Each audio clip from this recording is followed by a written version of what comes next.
Calma, Robson.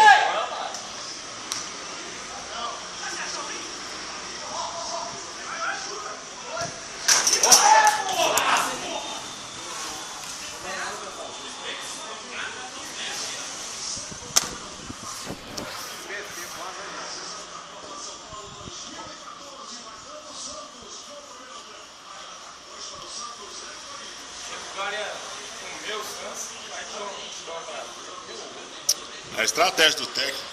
Patão, jogo. Aquele menino jogou, menino? Jogou, mas não jogou nada.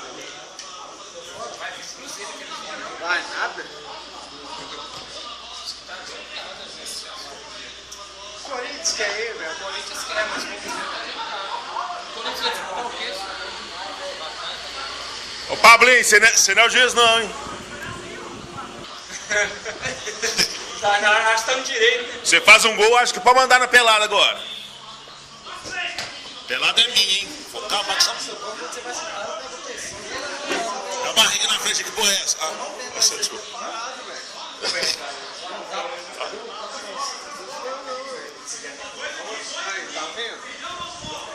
Boca de fora fraca, hein? Cadê o outro agora? Cadê o pequenininho? Aquele não, é aquele lá. Não, beleza. Agora é o seguinte.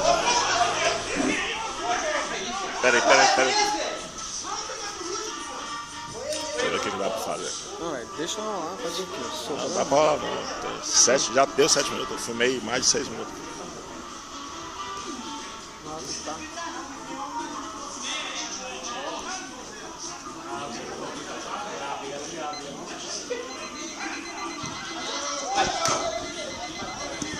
Aê, eu vou pelar desse assim, fica legal. Tava muito forte.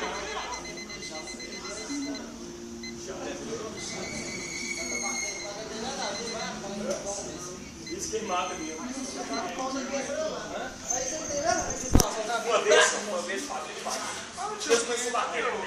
Ah, porque tava fora da. Tava fora da caixinha.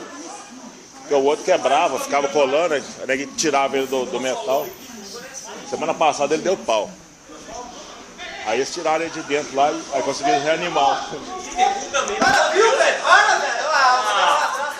Esse cara que ganha tudo vida agora. Próxima pelada vai ver o juiz, viu? Vocês estão muito excitados, hein? Quanto que tá, Felipe? Pera aí, Felipe. Tá acabando. Tá acabando. Tá acabando, Felipe.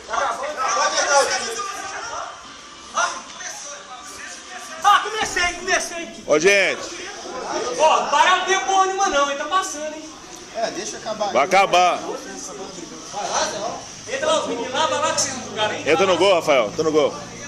O próprio cara tá falando que agora nós tínhamos outros caras da bola. O cara. Acabou. Acabou. Horário.